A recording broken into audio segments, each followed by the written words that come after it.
Welcome back. I hope you enjoyed your coffee break, and I hope you enjoyed all the videos we had earlier. And did you like the videos? Yeah? Yeah, well, hopefully we'll have some more exciting stuff for you coming soon. So just have a few things to say here. When astronauts first set let me try again. When astronauts first set foot on the moon in July of 1969, the live television coverage was at the time the most watched live program in television history. NASA's Artemis program aims to meet a White House directive to land boots on the moon by 2024. That leaves little time to design, test, and fly the components that will allow the world to watch live the first woman and the next man to set foot on the moon. So we're going to now begin our next session, which is Mission Critical, Project Artemis, Imaging from the Moon and Deep Space. Our presenters are NASA's International Space Station Communication Manager, Dylan Mathis, and NASA Imagery Experts Project Manager, Rodney Grubbs. Now, just about a month ago, I did mention I went to Huntsville. I got to meet Rodney out at the Redstone Arsenal and see the control room with the International Space Station feed coming through, and discovered that he has a silver Snoopy. And I just learned that Dylan also has a silver Snoopy, and this is one of the most prestigious rewards that you can receive. Only 1% of the eligible candidates for this award actually receive it. You can only receive once in a lifetime, and you can only receive it from an astronaut. So congratulations. We have a very, this is an exceptional group we're having up here, so please welcome them to the stage.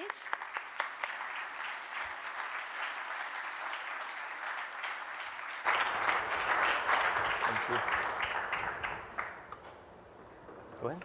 All right, can everybody hear me okay? Okay, question for you. How many people are in space right now? 10. More than one. Oh, that was good, more than one. We had 10. Right now, we've got 6 people on the International Space Station. We have been with constant crew on the International Space Station for the last 19 years, going on 20 years of permanent human presence in low Earth orbit, orbiting around the Earth.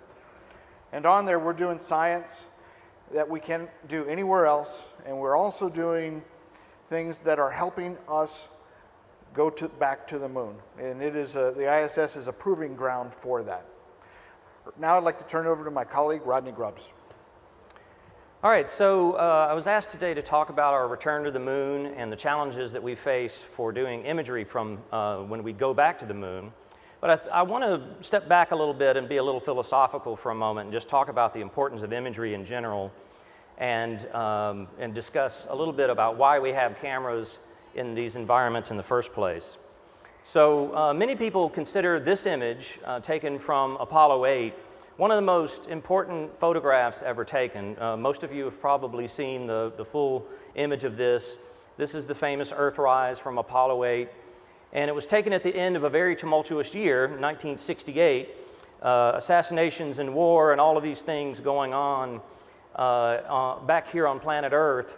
And yet we took an exploration to the moon, and 3 explorers were in a small spacecraft, and they saw the Earthrise for the first time and grabbed a camera and shot this photograph. And it's just a reminder that, you know, in spite of all of the politics and everything else going on, we all are really in a precarious situation, sitting on this one rock out in space. And it's a camera and an image and a person behind the camera that brought us this. Now, NASA actually usually has cameras for engineering purposes, to see what's going on with the spacecraft, for situational awareness, those kinds of things. But it's the pictures and the video and imagery that the astronauts take. Sometimes it can be much more poignant than they think at the time. There's a purpose for this photograph to verify the performance of the vehicle. But think about this for a second. When this photograph was taken, everyone that had ever lived and everybody alive at the time, except for Michael Collins, is represented in this photograph. Makes Michael Collins at that moment a pretty lonely person if you think about it, but there's just something poignant about that fact that you've got Buzz and Neil in that spacecraft right there and all the rest of us back on that rock in the background. and just Michael Collins behind that photograph. So as we talk about and think about cameras going back to the moon, let's just also remember that we can have some pretty poignant moments that are going to be captured as we go for explorers. I mean, think about Columbus and his expedition and the Viking expeditions before that. If we had had an image from that era, how important that would have been, that first sight of the shore as they approached the shore, for example. But as it turns out, television was an afterthought for Apollo 11. It was told to me by a colleague that was in the room. I was only probably 1 or 2 at the time, so I have to go by what I'm told, that they did a rundown of the plan for the Apollo 11 moon landing, and that a public affairs officer listening in to this timeline raised his hand and said, what about the live television? And everybody looked around at each other and said, we don't have plans. We didn't have that as a requirement. So many of you may know, if you can Google it and find the story about how with Westinghouse and others, they very quickly engineered a television camera so that we could all back here on Earth watch what was happening there. And in most documentaries, and if you saw a lot of documentaries this summer, you saw the very seconds that Neil stepped off the limb, but there was a planning period right before that where they made sure that the television camera was working. So I thought it might be interesting, if you've never seen this footage, to listen in and hear as NASA is setting up for this, the most watched television moment in history.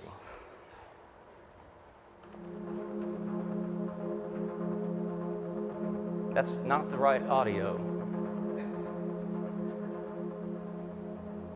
I have no idea where that audio is coming from. There we go.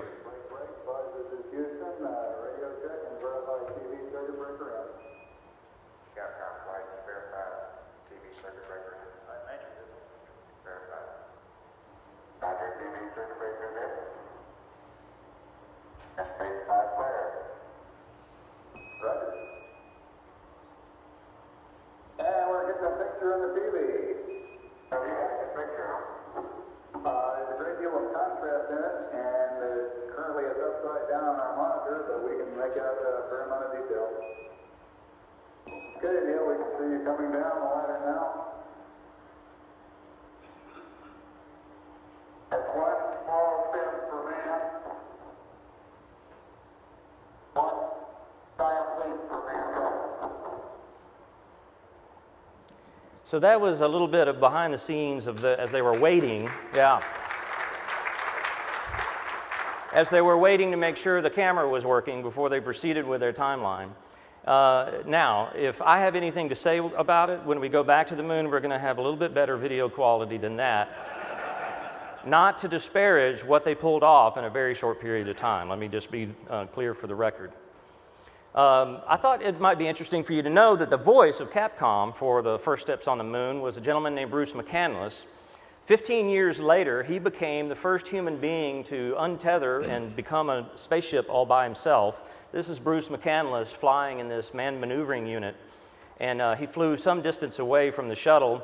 For a variety of reasons, a stunt like that was not tried again for quite some time, but you'll notice there's cameras on Bruce looking back, but I've always thought this was a pretty poignant photograph of Bruce McCandless, the voice of Capcom on Apollo 11, floating off all by himself without a tether. And needless to say, that takes a great deal of crazy to go and do something like that. This is a selfie from the Mars Curiosity rover, and this is a composite, to be clear. And we have photoshopped out the arm of the camera looking back at itself. But again, you know, an image and a photograph can convey quite a bit, and it's pretty amazing that with NASA's tiny budget, we can still pull off little miracles like this. And we're going to come back to Curiosity here in a little bit. And of course, windows are always a subject of much debate since the very beginning of the space program.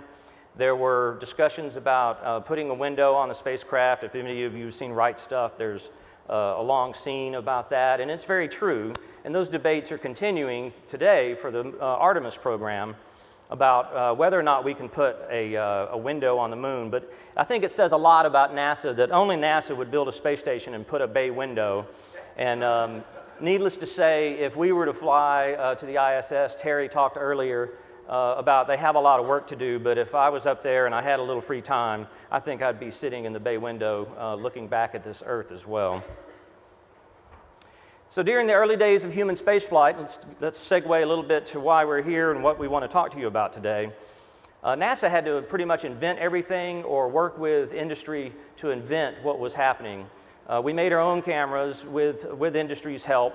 And this is Werner von Braun here in the upper right, looking at and pointing at the Apollo 11 television camera, the camera that shot the video we just looked at. And then the bottom right, there's the camera as it's stowed for its flight.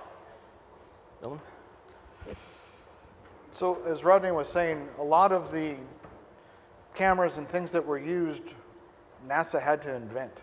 NASA had to make and work with companies like Westinghouse and Philco and a bunch of others to actually make the cameras from scratch. What we're trying to do on the International Space Station is something more like this. This is Don Pettit, one of the most accomplished imagery photographers, I dare to say, out of this world. With these cameras, these are all commercial off-the-shelf base cameras, very, very few modifications, if any, and we're using those. And we're using this as a stepping stone, again, to go back to the moon, where we want to try to use as much commercial off-the-shelf as possible. Here's a shot, kind of staged, that actually Terry took when he was up there several years ago. We have a red digital cinema camera up there that we actually now are acquiring imagery in 8K, which we're pretty proud of, and it is extremely, extremely gorgeous to look at. Anything else you want to say on that one? Well, the only thing I'd like to say about that is I still haven't seen it in 8K. I would like to see it in 8K sometime. Oh, wait, there has to be a monitor. That's right. That's right.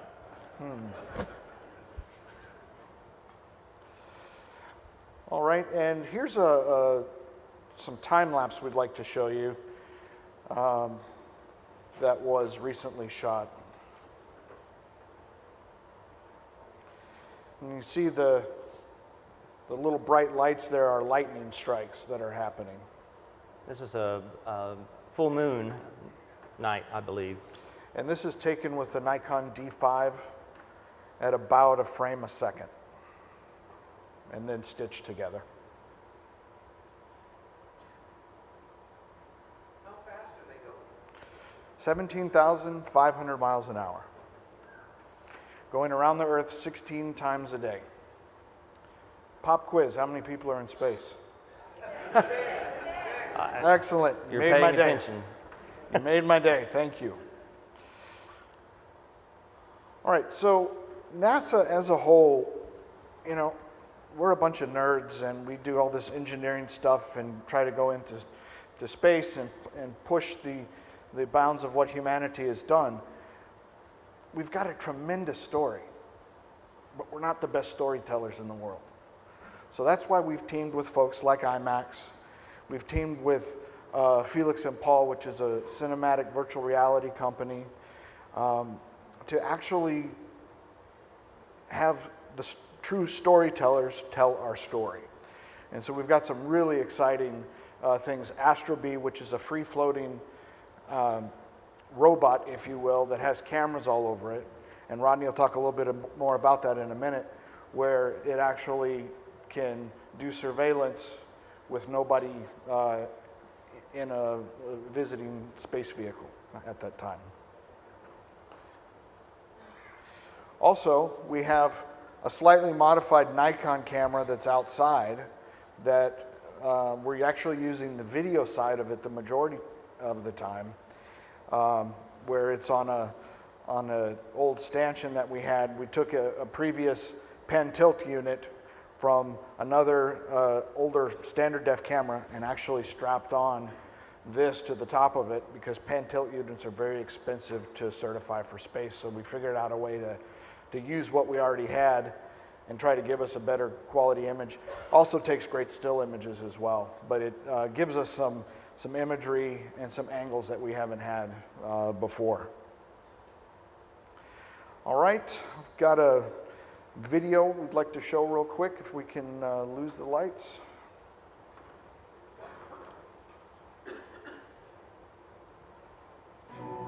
50 years ago, we went to the moon. We called it Apollo. What many people don't know is that Apollo had a twin. She was a woman named Artemis, goddess of the moon. We are returning to the moon. as a new generation of explorers. This time to stay. And to prepare to achieve humanity's next giant leap of sending the first human missions to Mars. We believe our course will redefine what is possible. That we would discover life-saving, Earth-changing science. And that the challenges ahead will inspire generations. This is our manifest. For all who wondered if we could return. For all who dreamed of pressing beyond. This is your calling. We go for all of America. We go. We go as the Artemis generation. We go.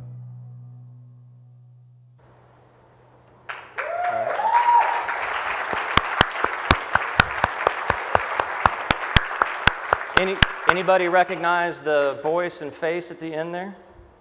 Gene Kranz, that's right. A legend for sure. So is everybody ready to strap in and go back to the moon? Yeah. All right. Call your congressman. So I want to talk a little bit about the Artemis program. The Artemis program is the program to return back to the moon. And as mentioned before, Vice President Pence announced in Huntsville back in March that the President of the United States has ordered NASA to get boots back on the moon with the first woman and the next man by 2024. Well, that's a pretty sporty accomplishment, and we have been very, very busy working on that. It's occupied nearly all of my time since then. Artemis consists of several components. There's the SLS rocket, which is the follow-on rocket. It's a bigger rocket than Saturn V when it's fully built and finished. And sitting on top of that will be the Orion vehicle. Both of those programs were already in work. So that's the Orion up at the top, mated to what's called the Gateway. The Gateway is going to be an orbiting platform around the moon that will serve as our way station, so that instead of doing an Apollo 11 style event where you throw everything away and come back with a capsule, we're going to have a presence in space around the moon. Turns out that the moon is an excellent analog for a Mars mission. It's a good place to begin testing out all of the engineering and ConOps and everything else involved and that's necessary for a Mars mission. And it's going to be in what's called a near rectilinear halo orbit, which goes halfway to a Lagrange point. So it'll take humans further out in space than they've ever gone before. Attached to this is a artist's conception of what the human landing system will look like. Compared to the Orion vehicle, which is bigger than Apollo, the human lander will be much, much bigger than the lander was for Apollo 11. There's a solicitation out on the street now, and I have a link to it at the end of the presentation, where NASA is asking industry for ideas and concepts for building the human lander. Right now, we have a contract with Maxar to build the power and propulsion element, and that's the first key piece that will launch and go into a lunar orbit in 2023. And then the small pressurized cabin, which they now call HALO, which I believe is Human and Logistics Orbiter. I may have that wrong. They've changed it about 12 times since I've been working on it. We've been calling it Mini-HAB until very recently. And then a logistics module. So all of those pieces have to come together in near rectilinear halo orbit around the moon in order to pull this landing off. Now, as you can imagine, the environment around the moon is very challenging, and For an imaging specialist like myself, it makes things very, very complicated. Extremes in heat and cold, for example. We deal with this on the space station as well.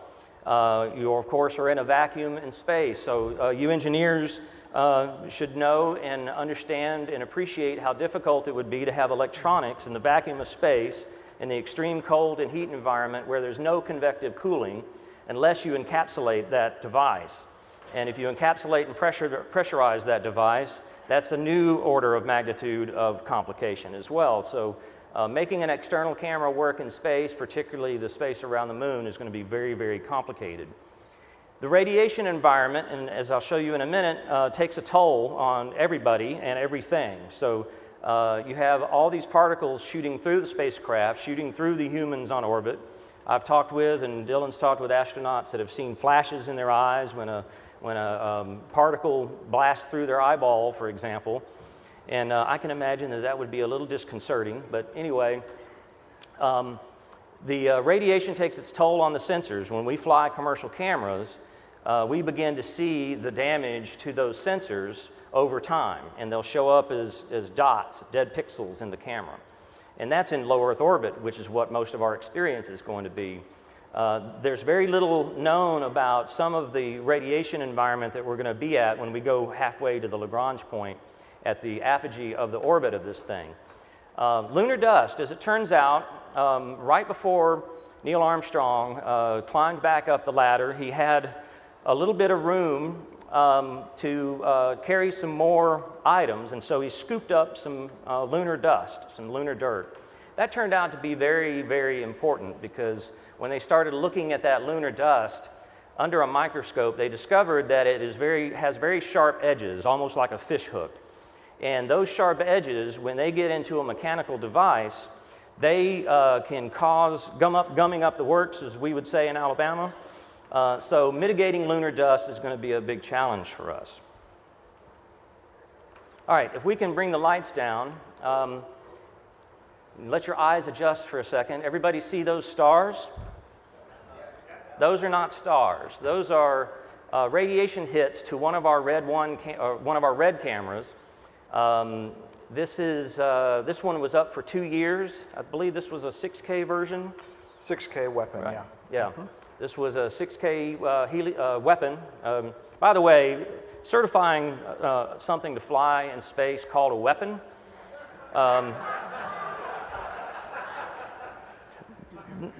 Not a lot of fun, yeah. So anyway, this is what that radiation does to the sensors over a period of time. This was 2 years. So in a well-lit scene like this, for example, you may not see those damaged pixels, and they're not so apparent necessarily depending on the subject matter. But here, just to make it a little easier for you to see, all those little blue circles are dead pixels. Something I'd like to throw in, so on the space station, our primary video camera currently is XF305 by Canon. That's just kind of our day-to-day workhorse camera. We have the red camera as well to shoot, cinematic type shots. But we have to replace these cameras about every year because they get hammered after a while, and it's a RGB star field in front of an image on there. And like Rodney's saying, in the light, you don't really see it that much, but as it starts to get darker, boy, it is its own star field within itself. So what that means for us is we plan for a camera going back to the moon is it would be prohibitively expensive to try to radiation harden the cameras. And so the interior and exterior cameras we would plan to replace, and the exterior ones would have to be robotically replaceable. That's a significant thing. That's something that has to be engineered. It means that the mechanism that holds the camera has to have the attachment point for the robotic arm that will fly, and that they would be able to take that camera, either throw it away or put it in an airlock and replace it with another one. So, one of the things that I'm here today to talk to all of you about is, unlike the Apollo era, we're going to need some technical help. And there's some problems to solve. One of them is we would very much like to have a camera that has a pan-tilt function. But as I mentioned a moment ago, it's an extremely difficult environment to make a mechanical device. And so ideas that we've been kicking around is maybe instead of one camera, we fly an arrangement of cameras and stitch the imagery together to virtually pan and tilt. Dylan mentioned earlier the virtual reality camera that Felix and Paul are working with. That's a shot of it in the station. So a rig like that on the exterior of the space vehicle might be a way to solve that. The problem is the computing required to do all of that stitching has to be somewhere. And so there's heat, and so for every solution there's 3 or 4 problems. And every time I throw out a great idea, very quickly an engineer kills it with reality. So the other idea was, well, okay, fine, let's overscan and have a 8K camera with a really good wide-angle lens, and then we can extract HD out of it and have virtual pan and tilt that way, and maybe have 2 of them back to back. Those are just a couple of the ideas that we've talked about, and hopefully your mind is spinning and you're thinking of something that we haven't thought about and can come back to us with some solutions. So we see animation like this all the time, and during the Apollo 11 anniversary I saw all sorts of documentaries, and it occurred to me that some of the most compelling footage is that third-person view. So Neil and Buzz, they set up a camera on a tripod and pointed it back at themselves to record them moving around on the surface. And you know, NASA puts out these beautiful animations, and me being me, I look at this and say, well, how would I actually get that shot? And so I was thinking, well, what if we had a robot that extricated itself from the lander and then moved out on the surface and turned itself around before those first steps? And then the engineers stepped in and told me 12 reasons why that would be very complicated. And I was discussing this with a colleague of mine, Steve Long, who some of you in the room know. And he came up with a really crazy idea. He said, well, why don't we just have the crew toss it out the hatch? And at first I thought, well, that's crazy. But then you do a little Googling, and there's all these little robots and a little ball, and they can roll around and then turn back and look at the source. And so I thought, you know, maybe that would be something that we could do as a solution. And so now I'm really hoping that your mind is spinning and thinking about that, because there will be, I should mention, there's going to be lunar precursor robots. And there is a chance that maybe one of them would be close enough to actually see the craft land, and we'd be able to watch that. We can't count on that, however, so I would very much like to have the crew have a robotic something, and they toss that out. And you know, maybe that would be an interesting project for an engineering masterclass to work on. And so I'm going to talk to my colleagues back at headquarters and see if I can talk them into issuing a challenge, a formal challenge, to see if this is something that we could actually do. What do you think? Is that a cool idea? Great idea. All right, good. There's a young programmer who took all of this audio and imagery and telemetry, and he created a website called Apollo in RealTime, apolloinrealtime.org. And so during July, I turned this on, and I promise you I was working, but I would have this on a screen running in the background, and it allowed me to sort of go back in time, 50 years, and I could listen to the loops and hear what Mission Control was doing. I could even listen to the astronauts and the crew, what they were doing inside the capsule. That wasn't, all that audio necessarily wasn't being distributed back on Earth. And so those recordings have all been synchronized and everything. One of the things that I worry about is, you know, how do we keep young people today engaged and interested in exploration in space? And they're used to a world where things are available to them at an instant on portable devices and so forth. And so I've been thinking, if NASA would let us make some of this available in real time when we go back to the moon, wouldn't it be cool to have an app where you can click on it and you can hear what Mission Control is talking about among themselves, hear the crew and what they're saying, and if there's any imagery coming back, see all of that in real time. For a variety of reasons, some of that may have to be delayed. Obviously, you want to be sensitive to the privacy of the crew, and also their safety. And you know, if we have a bad day, you don't want to hear what's going on in real time. That would be very disconcerting to the family and all the rest of us back on Earth. But maybe there's a way that some of this could be made available, and maybe some smart programmer out there could put together a little app that we would have on our whatever it is that we'll have in 2024 and follow along in real time. So I've been doing a little bit of thinking about going forward to Mars. What would a human landing to Mars be like? RF signals, depending on where Mars and the Earth are located, can take between 4 and 24 minutes to get back to Earth. And so in order, you know, we won't be getting live video, live as you think of it, as the events are happening. And the best analog for that these days is the Mars Curiosity mission. This is video of the sound that was happening in real time, synced later with the 5 second per camera, or 5 frame per second camera that was on the lander. And it's kind of interesting to watch this and think about what is a Mars landing going to be like. Have been re-enabled. We will control our attitude on shoot. We are decelerating. Risk mode under our technology is already 20 and descending. We are at 150 meters per second. Dynamics phase. Come back again with risk mode dynamics. Risk mode is nominal. We're at 9 kilometers, 8 seconds. Valid range. Net filter converged with a velocity correction of 0.7 meters a second. We've acquired the ground with the radar. An altitude of 8 kilometers. Speed chill has separated where we found the ground. Expand tones due to Earth occultation as expected. We're standing by to prime the MLE engines in preparation for powered flight. We're down to 90 meters per second at an altitude of 6.5 kilometers and descending.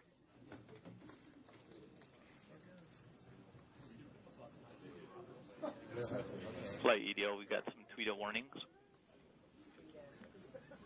It is in battle short mode, so it should power through them. Direct to Earth communications at this time. We may have lost it already.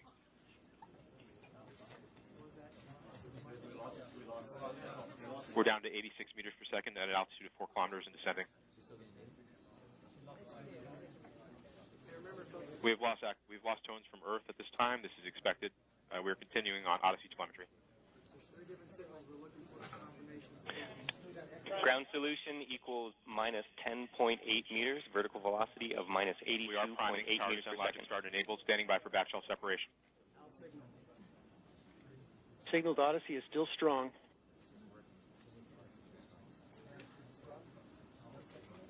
We are in powered flight.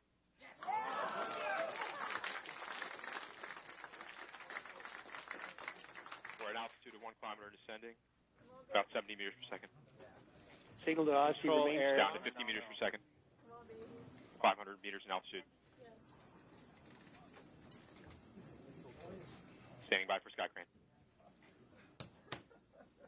Constant velocity accordion nominal, altitude error 5.9 meters. We found a nice flat place. We're coming in ready for sky crane. Down to 10 meters per second, 40 meters altitude. Sky crane has started. Descending at about 0.75 meters per second as expected. Expecting bridle cut shortly. Signal to Odyssey remains strong. Tango Delta nominal.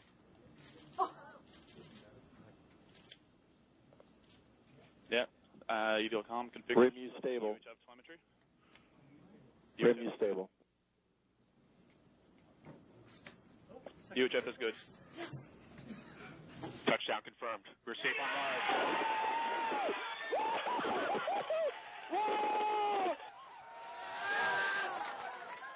So I think that's yeah, really.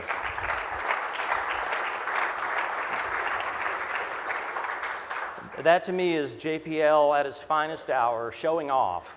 You know, we've got video as a spacecraft hovers in Mars. Okay, so we have a surprise for you. We've been kind of holding out to surprise all of you. Station, this is SMPTE. How do you hear?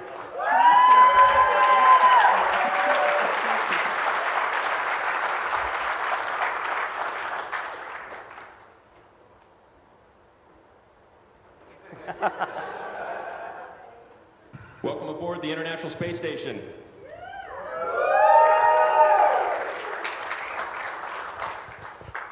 So, good morning. This is Dylan Mathis with Rodney Grubbs from Marshall. We just wanted to take a little bit of your time to talk about imagery from the space station. First off, I'd like to congratulate you all on a spectacular EVA last week. Outstanding job.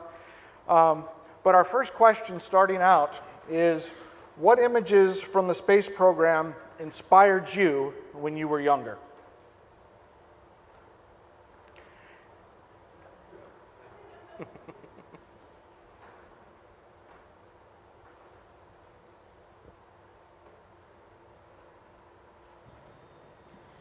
Well, one of the images that is most striking in my mind is the iconic Earthrise photo that Bill Anders took on the Apollo 8 mission. And that was a very important image to me because, first of all, it really was quite pivotal for several reasons in terms of shaping the environmental movement and also in making people start to think about our significance within the solar system and within the universe, and really how insignificant we are as humans and on our planet Earth, and also how fragile the planet Earth was, how thin that boundary of the atmosphere is, how we really needed to protect it, and how we really do only have this one true home. And that image really did put that thought into people's minds, some of which for the first time, to help start that environmental movement. People start thinking about the planet and the conservation in general and all of the resources back on Earth that we really need to make sure that we protect. And for me, something that stands out are the IMAX films of my childhood. So things like The Dream is Alive, Hail Columbia. I grew up in a small town. We didn't have an IMAX theater or anything. So I actually saw my first IMAX film when I went to space camp. And it completely blew my mind, and I was enthralled with it. Just the fact that, you know, with the wraparound screen, you felt completely immersed. And every year that I went back to space camp, I saw the same movies, but I never got tired of them.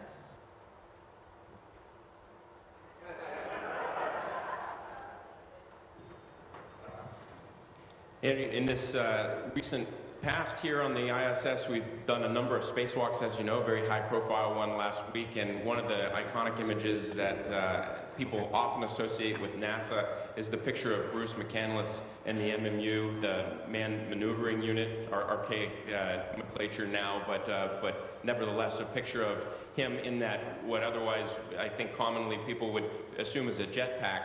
And that is a really interesting and ironic image because it was actually one of the few times that a spacewalk was conducted untethered, because actually when we do spacewalk now, we're always tethered, and so it has become an iconic image of spacewalking and what it means to be an astronaut, to be out there alone and unafraid in a spacesuit with a jetpack on.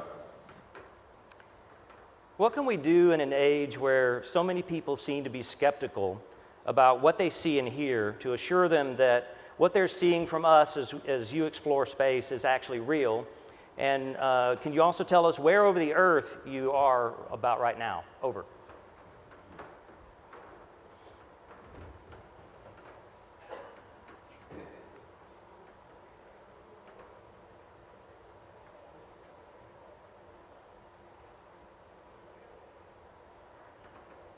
Well, I think it's our duty to continue to just produce imagery of all types, video imagery and still imagery, and we'll do it with integrity, and the more we put out there, the more real it becomes to everyone.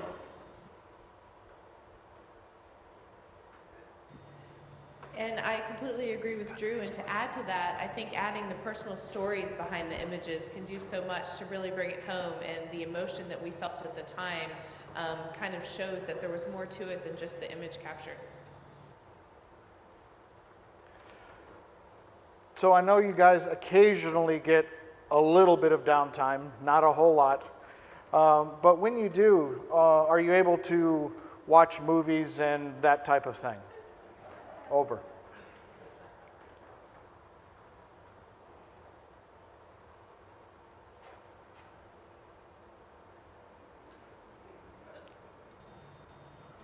Yeah, we can. We can watch movies. We have group dinners and that kind of thing. But I think one of the things that we prefer to do in our free time is really look out the window. And that goes right along with the photographs and the videos. We have, of course, this magnificent view from the cupola, which is a series of 6 windows around us and one on the top where we can see the Earth from many different vantage points. We have other windows throughout the space station as well. And as you can imagine, that view never gets old. It is really so incredible. I've only been up here less than a month now, and every time I go to the cupola and look back at the Earth and see how vibrant the colors are, how the layers of the atmosphere are so poignant, and it really is interesting. I don't think it feels the same as any picture I've seen or any video I've seen either. But what we can do, taking pictures, taking videos of what we're looking at, is allowing us to share it with everybody else that isn't as fortunate as us to be here. So I see you have several cameras floating there with you, a still camera, a digital cinema camera, and a video camera. As we start planning for the Boots on the Moon mission and start thinking about pulling that miracle off, if we could only take one camera, if they say we only have room to take one camera, would you take a video camera or a digital still camera? Over.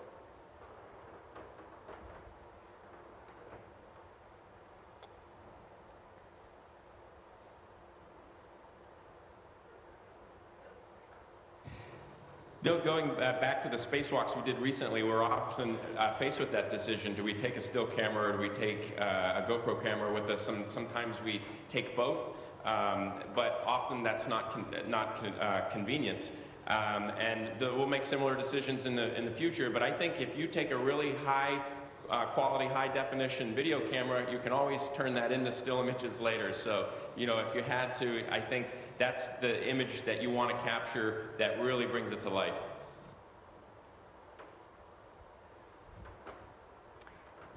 So in modern technology, we have new technologies like augmented reality and virtual reality. Can you talk a little bit about what some of these new technologies might enable us to do that was never imagined in the Apollo era, and how that might help take the rest of us back here on Earth along for the ride with the explorers? Over.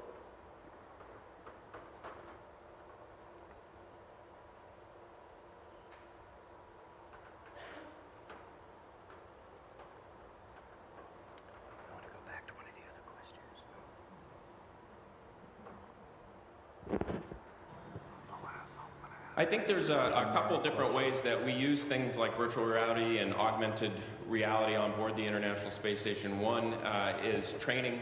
When we train for, actually, I mentioned that jetpack. In the event that we were to lose contact with the space station and there was a problem with our tether and we had to rescue ourselves with a jetpack, we actually have a simulation that we practice before we go on a spacewalk of practicing using that equipment.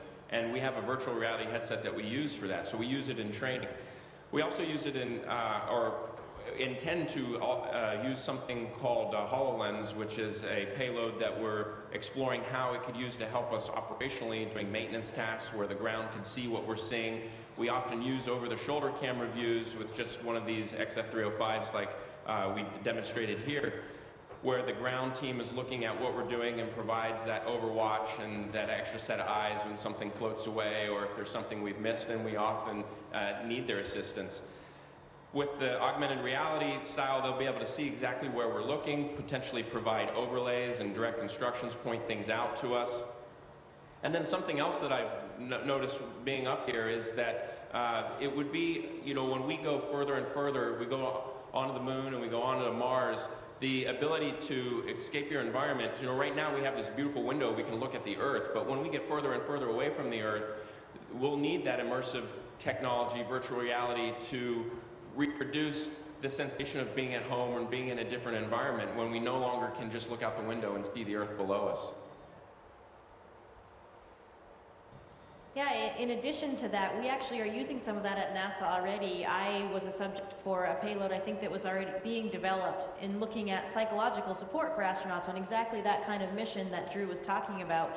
And my mom had actually delivered some test messages to help the group with it, where it was a virtual reality experience, but people from my family or friends had actually had real recording greetings in their voices. And although it was all done with avatars and different environments that I could explore, it still had a bit of home where I could get a present or get a message from somebody else along the way. So I think there could be a lot of psychological value in that as well. And some of the payloads that we're working on right now up here, for example, the ISS experience, will allow us to share this opportunity, this incredible opportunity that we have up here as astronauts, with all of the world in exactly that manner. And I've been fortunate enough to see some of these previous products and then also a test version or a trailer for the ISS experience. And it is completely immersive. You feel like you're right here on the space station. I saw it for the first time before I came up here, and it was an incredible feeling. Astronauts that had been up here while it was being filmed and then saw it on the ground felt like they were right back up here. It is a very, very powerful tool, and it's very exciting to me because it will allow us to share this exceptional experience with all of our family, our friends, and with the entire planet.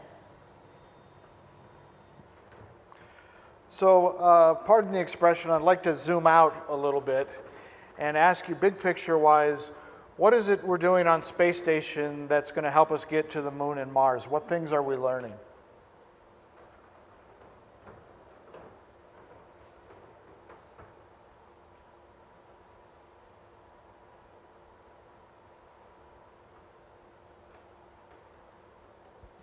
I would say one of the most important types of studies that we're doing right now are studies of human research on our own selves. We are learning the effects of microgravity on the human body and how we can mitigate those effects and what countermeasures we can develop to make sure that people can be sustained in microgravity for long periods of time. We want to make sure that once we land on Mars, we're going to have the strength and ability to actually explore the planet once we get there. And then as well, the psychological fortitude to undergo such a long trip away from all of our support structure. So to me, that's one of the main reasons that the main ways that we study that. There's also technology development for life support systems that we'll need for long duration, as well as just testing out the operational environment and learning how we can best operate our sparing posture, how we can do repairs and things like that. So it's a really fascinating time to be aboard the International Space Station.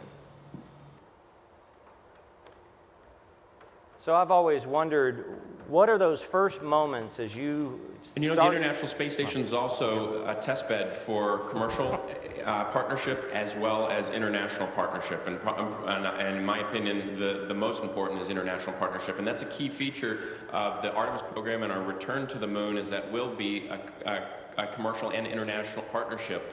And this is where we're testing those processes, those concepts, and we're building the relationships now between the space agencies that will be essential to get us there. So I've wondered, when you go EVA for the first time and you step out, how do you separate all of your training and all of the time that it took to prepare for that moment from just the awesomeness of it? Does it take your breath away like we could imagine, or is it terrifying, or parts of all of the above? Over.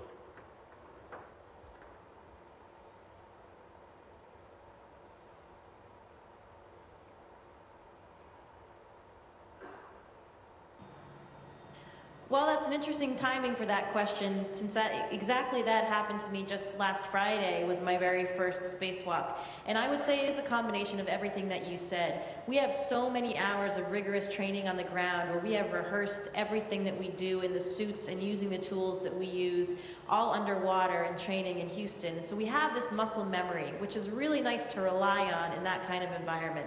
So when I went out the hatch for the first time, and Christina was already outside, she was waiting for me, and I looked down and I saw my boots, only my boots hanging out, and then the earth below. And it was such a spectacular image. And we tell ourselves that, we tell each other that before spacewalks as well, to just make sure that we actually take a moment to look back at the earth, to enjoy and appreciate the magnitude of what we're doing, and really just take a moment to appreciate all of that. And I think it's easy for all of us to get very caught up in our work and make sure, we want to make sure that we are getting the task done and accomplishing the mission, but what we try to do is balance both. Christina, Jessica, Drew, we're about out of time, but we wanted to take a moment to thank you so much for your time out of your busy day, and we will hope to see you back in Houston one of these days, sometime soon. Godspeed.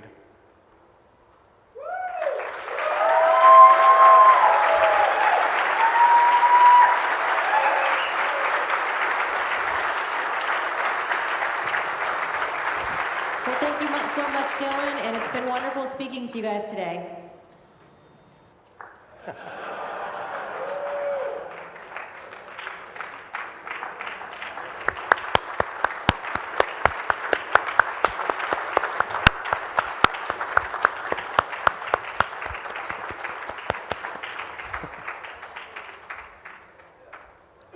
I'm just going to let that stay for a minute. Station, this is Houston ACR. That concludes the event. Thank you to all the participants at the SMPTE conference. Station, we are now resuming operational audio communications. Back to work.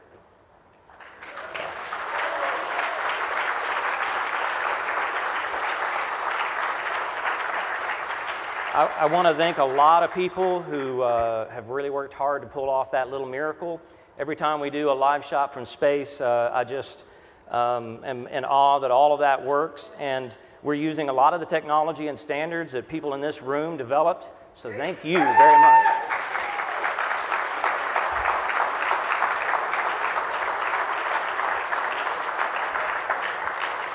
So I wanted to give a few moments to entertain questions.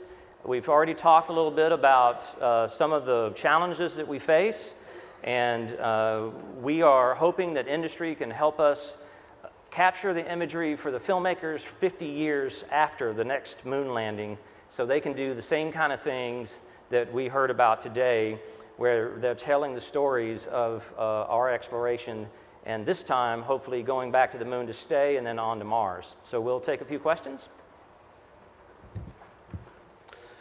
Hi, James Snyder, Library of Congress. Great presentation, needless to say, really enjoyed it. However, having been involved with some of the data preservation challenges of previous missions, including the loss of certain data tapes, I'm wondering what NASA and its partners are doing to preserve the data that is being generated, to preserve the data that will be generated, to make sure that we don't have another Apollo where we have lost the data tapes and the original video that came back from the moon, which was the miracle that you guys talked about today, but the original slow scan is gone because they recycled the data tapes. Right. Can you give me an idea, has that been part of the planning as an archivist? I know that that planning needs to be from the beginning of planning, if it's done properly. Has that been done? How is that being addressed? Yes, for the reasons that you cited, NASA is very sensitive about that.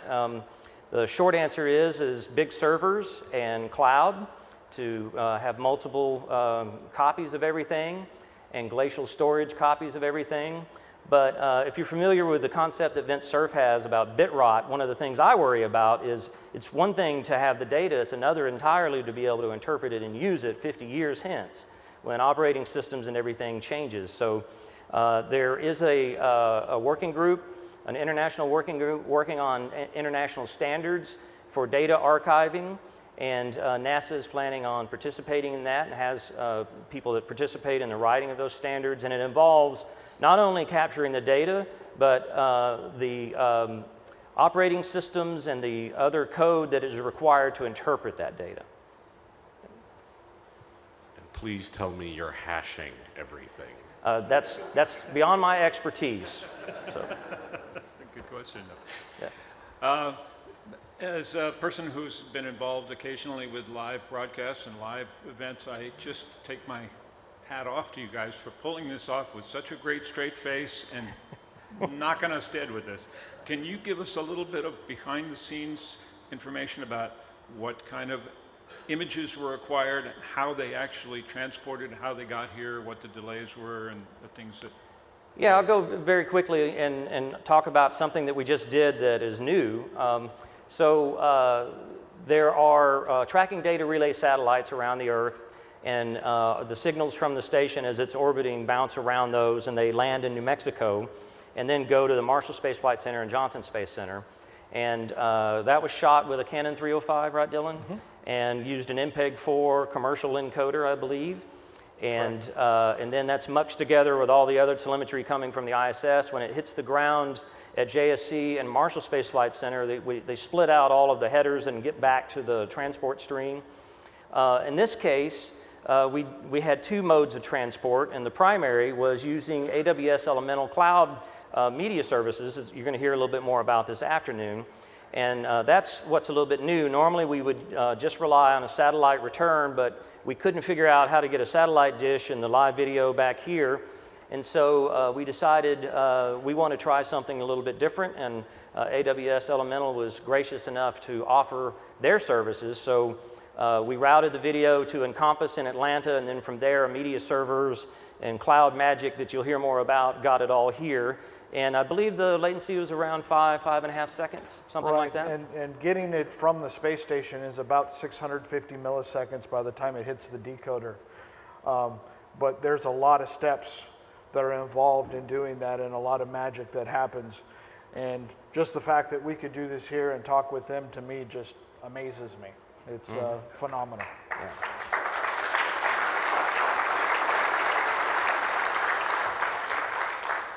So Mike Palmer at MassTech. In the early 90s, we really appreciated the move from field sequential video to NTSC coming back down from the shuttle.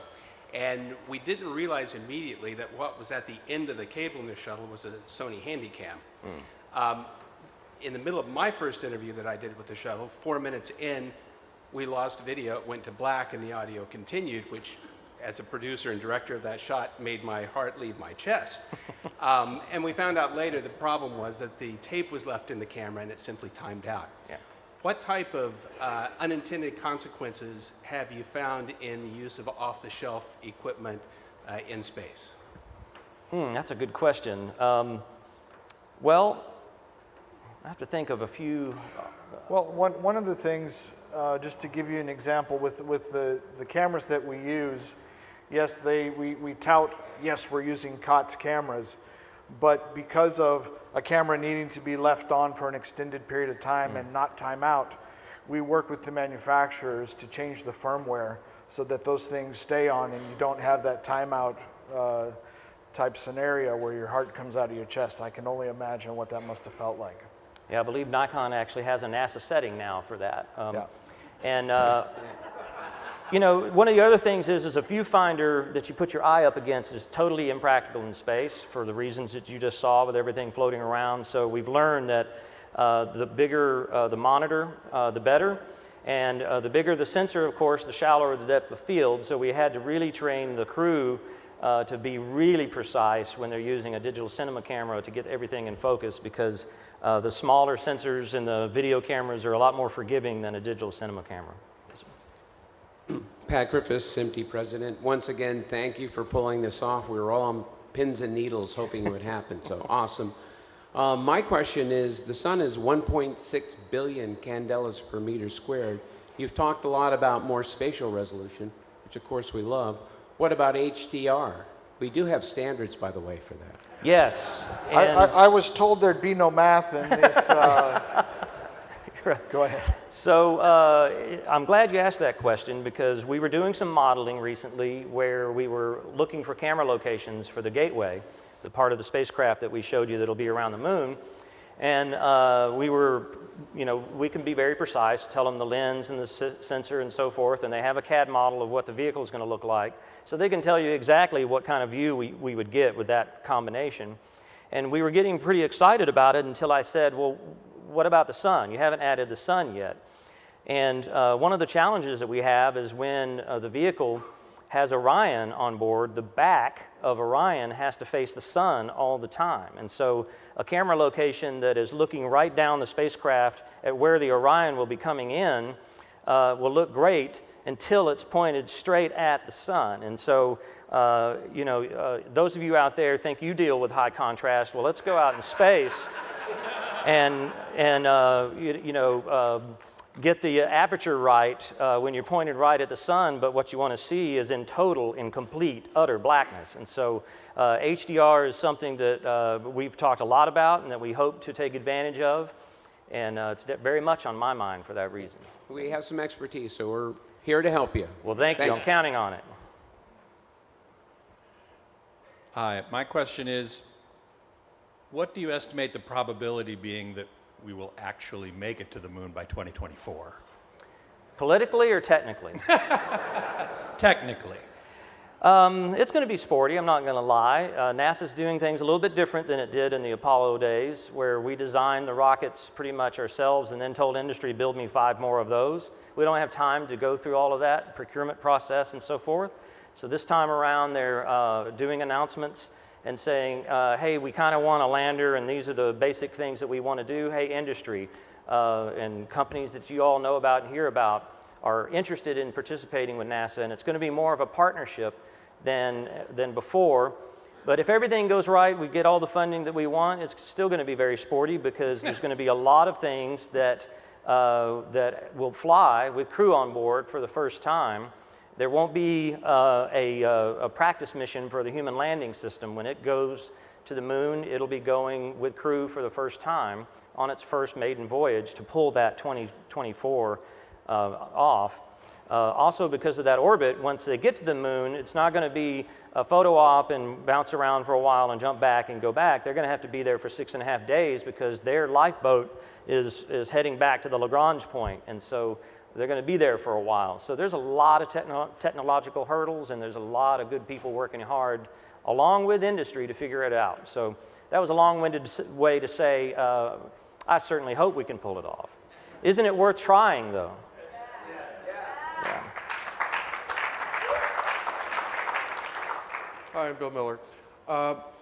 You mentioned earlier in your presentation that one of the things you were thinking about to do a virtual pan-tilt zoom was to move a viewport around on a very high-resolution image to derive stuff from it.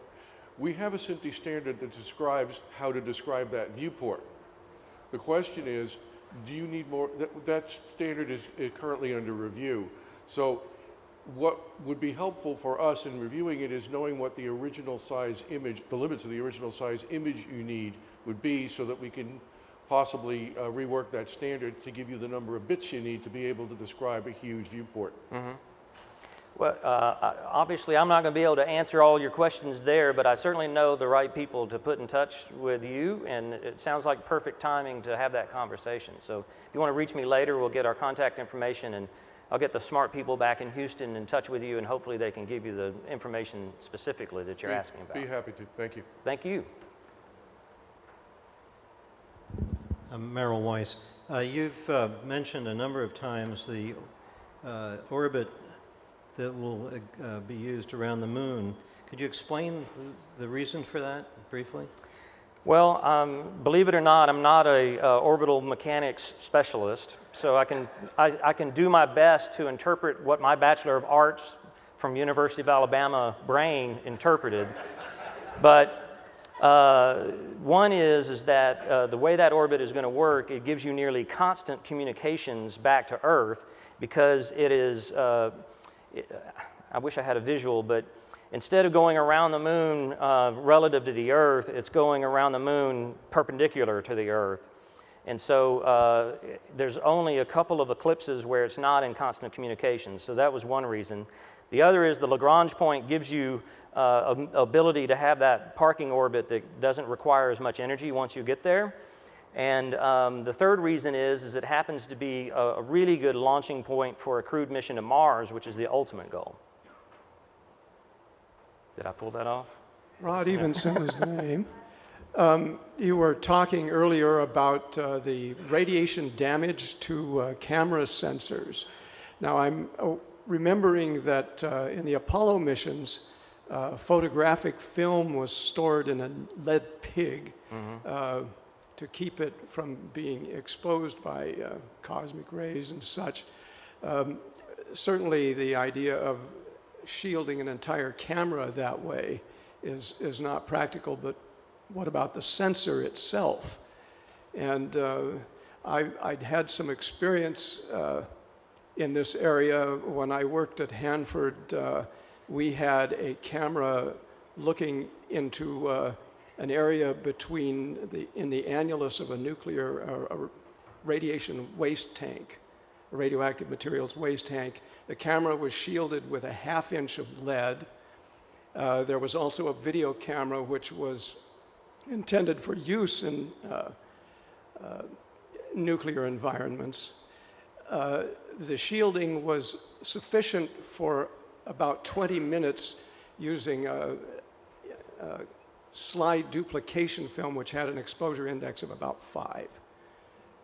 And that's as long as you could keep it in there before it fogged. But yeah, so shielding with lead, you know, the challenge for us is, you know, when I talk to the engineers building the spacecraft about flying cameras, you know, every ounce to orbit is extremely precious. It costs 10 times as much money to put something into lunar orbit as it does orbit around the Earth. And so the idea of encasing, you know, the camera or surrounding the imagers in lead, what they hear is lots and lots of mass that they have to get up there. So it's the trade, right? And so it's a long subject for a different paper for a different time, but hopefully by making the cameras replaceable, we'll have an opportunity to try different technologies and find the one that works the best and behaves the best. Thank you all very much for your time. We appreciate it.